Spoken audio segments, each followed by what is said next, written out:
Subscribe करें हमारे YouTube channel साधना gold को और पाएं वीडियो सबसे पहले। और हाँ, बेल आइकन दबाना ना भूलें।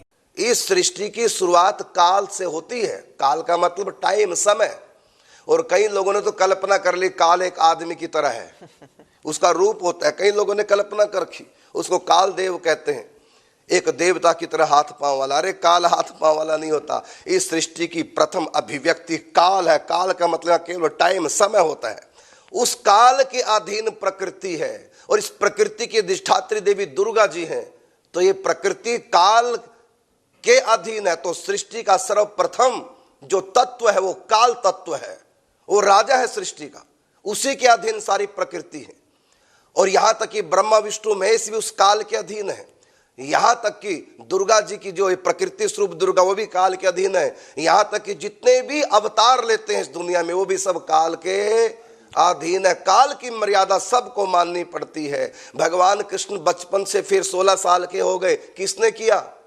बोलो। समय ने, टाइम ने, काल ने किया है। सब काल के अधीन है। मैं भी, आप भी, हमारे गुरु भी, दादा गुरु भी, सब आए और काल के अधीन। बचपन, जवानी, बुढ़ापा, ये सब किसने किया? काल ने। गुरु भी काल के अधीन है, हम भी काल के अधीन है, तुम भी काल के अधीन हो। सृष्टि में जो आ गया सब काल के अंडर। यहां का राजा काल है और यहां की रानी दुर्गा है, प्रकृति है, काली है। फिर समझो, इस ब्रह्मांड का राजा, पति, स्वामी कौन है? काल है, टाइम है। और उनकी रानी कौन है? ये प्रकृति है। तो सृष्टि का प्रथम तत्व काल है। ये काल ही भगवत इच्छा से, क्योंकि काल भी स्वतंत्र नहीं है, वो केवल माया के अंदर ही उसका काम चलता। माया के उस पाल काल की, टाइम की पहुंच नहीं, वहां काल नहीं, समय नहीं वहां। इसलिए भगवान कृष्ण का एक नाम अकाल पुरुष शास्त्र में कहा है, अकाल पुरुष। और भगवान शिव का जो भगवत रूप है, कालम करालम महाकाल कालम, ये काल के भी काल है भगवान शिव। लेकिन यहां नहीं, यहां काल के अधीन है। और प्रकृति के उस पार उसका नाम है सदाशिव। यहां पर शिव है और प्रकृति के उस पार जो इनका निज रूप है वह है सदाशिव। आपने सदाशिव का नाम सुना होगा। सदाशिव में, शिव में अंतर है। सदाशिव वो मूल रूप है और शिव उनका तमोगुण अवतार है।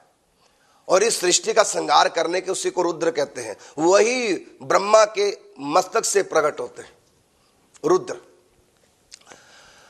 तो ये सारी जो सृष्टि है काल के अधीन। यहाँ का स्वामी, यहाँ का पति, यहाँ का मालिक। पति का मतलब हस्बैंड ना सोच लेना, हाँ।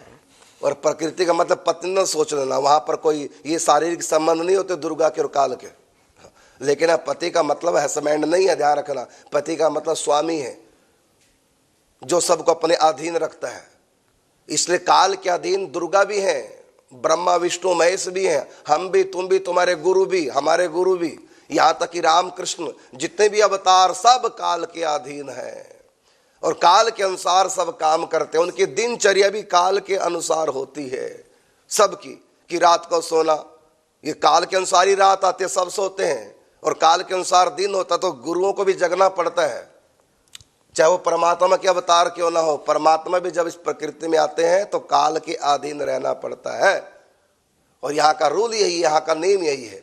तो इस सृष्टि के जो स्वामी हैं, भागवत जी में लिखा, कितनी जगह लिखा है, सृष्टि का, प्रकृति का प्रथम तत्व काल है और ये भगवान के अधीन है।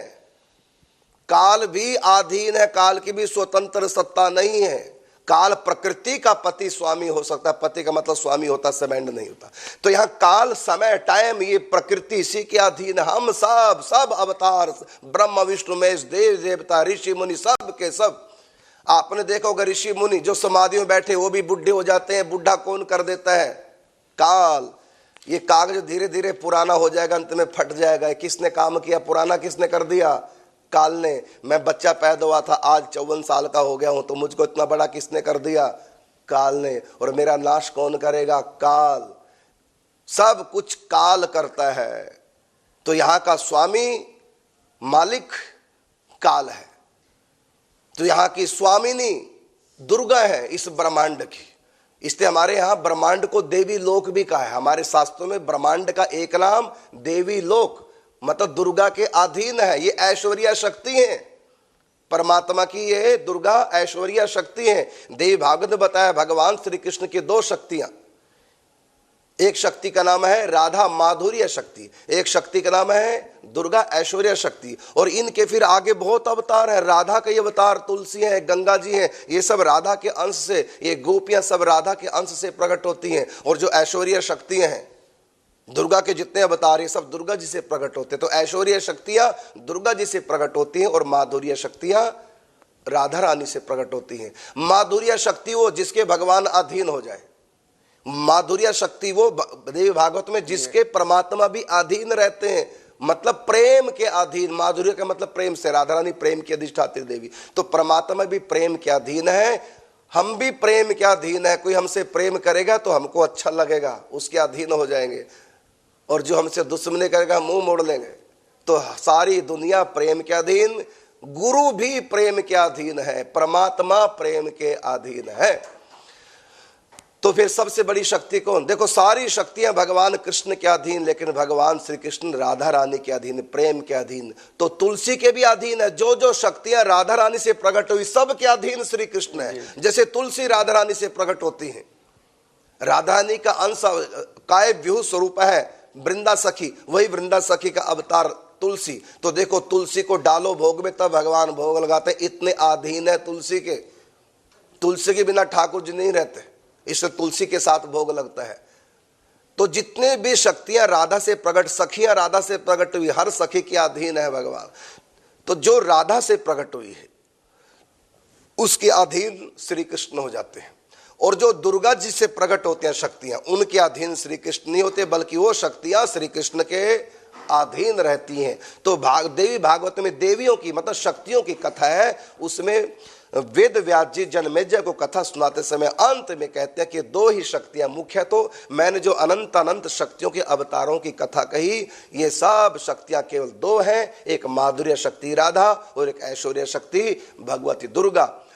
तो राधा किसी के भी अधीन नहीं, राधा परम स्वतंत्र है, परमात्मा इनके अधीन है, ये किसी के भी अधीन नहीं। परम स्वतंत्र कोई शक्ति है तो वह है राधा रानी। और दुर्गा जी किसके अधीन है? परमात्मा के तो अधीन है, लेकिन इस प्रकृति में वो काल के अधीन है। तो ये देवी लोक कहलाता है। पूरी सृष्टि में जो भी कुछ है सब दुर्गा के अधीन है। इसलिए कहा या देवी सर्वभूतेषु शक्ति रूपेण संस्थिता नमस्तस्यै नमस्तस्यै नमस्तस्यै नमो नमः। वही पावर, वही शक्ति, यहां तक कि बिजली के अंदर जो बिजलीपना है वही दुर्गा है, मुझ में बोलने की शक्ति वही दुर्गा है, आंखों में देखने की शक्ति वही दुर्गा है, कानों में सुनने की शक्ति वही दुर्गा है, शरीर में काम करने की शक्ति वही दुर्गा है। या देवी सर्वभूतेषु शक्ति रूपेण संस्थिता, वही परमात्मा की शक्ति दुर्गा सर्वत्र कण कण में व्याप्त है। और कभी कभी हम करते हैं ना, डॉक्टर्स कहते हैं डॉक्टर ताकत नहीं रही बुखार होने के बाद शरीर में, है ना, ताकत नहीं रही, तो हम ताकत की दवाई, ताकत का मतलब पावर, शक्ति, यही शक्ति भगवती दुर्गा है। यदि शक्ति ना रहे, देवी भागवत में यदि शक्ति ना रहे कहीं भी कोई क्रिया संभव ही नहीं। कहीं भी क्रिया हो रही है, चाहे वो क्रिया चेतन में हो रही है चाहे वो जड़ प्रकृति में, जहां भी कहीं कोई क्रिया हो रही है उसके पीछे दो का हाथ है, एक तो दुर्गा शक्ति का और दूसरा काल का। काल का मतलब टाइम, समय। फिर मैं कहना चाहूंगा काल नाम का कोई देवता नहीं होता किसके हाथ पांव है। लोगों ने कल्पना करके काल के बारे में, कोई देवता है उसके ऐसे हाथ पांव है, वो बड़ा बुरा है, बड़ा, अरे काल बुरा नहीं होता, बुरे तो हमारे कर्म है जो समय के अनुसार दुख पाते हैं हम लोग। काल एक शक्ति का नाम है भगवान की। काल, फिर मैं बताना चाहूंगा, सृष्टि का प्रथम तत्व काल है, दूसरा तत्व प्रकृति है, और इस प्रकृति के अंदर प्रथम तत्व महातत्व है। महातत्व का मतलब जो ज्ञान चेतना को सबसे अधिक इस्तेमाल कर सकता है वह महातत्व शास्त्रों में। और वही महातत्व जो एक महातत्व है, वही महातत्व छोटा छोटा प्रत्येक जीव के अंदर है, और उसी महातत्व के अंश को हम लोग कहते हैं बुद्धि। सबसे ज्यादा चेतना कहाँ है? बुद्धि में। आत्मा तो परमात्मा का रूप ही है, आत्मा की प्रथम अभिव्यक्ति, आत्मा की चेतना की प्रथम अभिव्यक्ति बुद्धि में प्रकट होती है। आत्मा के सबसे नजदीक बुद्धि है तो सबसे ज्यादा चेतना, बल्ब के सबसे नजदीक जो जगह वो सबसे अधिक लाइट जाती है, जितनी दूरी जगह होती जाएगी उतनी लाइट कम होती चली जाएगी। तो आत्मा की प्रथम चेतना बुद्धि में प्रकट होती है, इसका नाम है महातत्व का एक अंश। और उसके बाद उसके थोड़ा दूरी पर मन है तो उससे कम पावर आत्मा की चेतना की मन में है। मन से थोड़ा और दूरी पर आत्मा से पड़ता है ज्ञानेंद्रियां, तो और कम चेतना ज्ञानेंद्रियों में है, और कर्मेंद्रियों में उससे भी कम चेतना, और जो पंच तत्व है शरीर उससे और कम चेतना है। तो ये आत्मा की चेतना से ये सारे काम करते हैं। यदि आत्मा निकल गई तो सारे अचेतन हो जाएंगे, कोई भी कुछ काम नहीं कर पाएगा। तो आत्मा, तो ये आंख, ये मन, बुद्धि, ये तो प्रकृति के हैं, दुर्गा के अंश हैं, सारे प्रकृति के हैं, ये जड़ है सब के सब। भागवत जी में लिखा है प्रकृति को एक जगह जड़ कहा गया है, उसमें देवी भागवत पुराण में। तो स्वयं दुर्गा जी ने कहा मैं जड़ हूं, मतलब मेरा जो प्रकृति का जो प्राकृतिक रूप जड़ है। जैसे हम कह सकते हैं कि हमारा शरीर जड़ है और हमारी आत्मा चेतन है, ऐसी प्रकृति ने कहा, ये जो दुर्गा ने कहा देवी भागवत में, ये जो मैं हूं प्रकृति के रूप में, मैं जड़ हूं। स्वयं दुर्गा कह रही मैं जड़ हूं। क्यों कह रही? क्योंकि इस प्रकृति संसार ये दुर्गा का शरीर है और हमारा शरीर जड़ ही होता है। ये इसलिए इस ब्रह्मांड का हमारे वैष्णव ग्रंथों में नाम है देवी लोक, दुर्गा जी का ये लोक है, ये उनका शरीर है। हम सब लोग, ये शरीर भी दुर्गा जी का ही अंश है और हमारी आत्मा कृष्ण का अंश है, परमात्मा का अंश है, ममई वंश होगी जीव लोक के, और ये शरीर प्रकृति का अंश है, प्रकृति भगवती दुर्गा का देह है। तो ये सारी प्रकृति काल के अधीन है और काल के अधीन, काल है भगवान के परमात्मा के अधीन।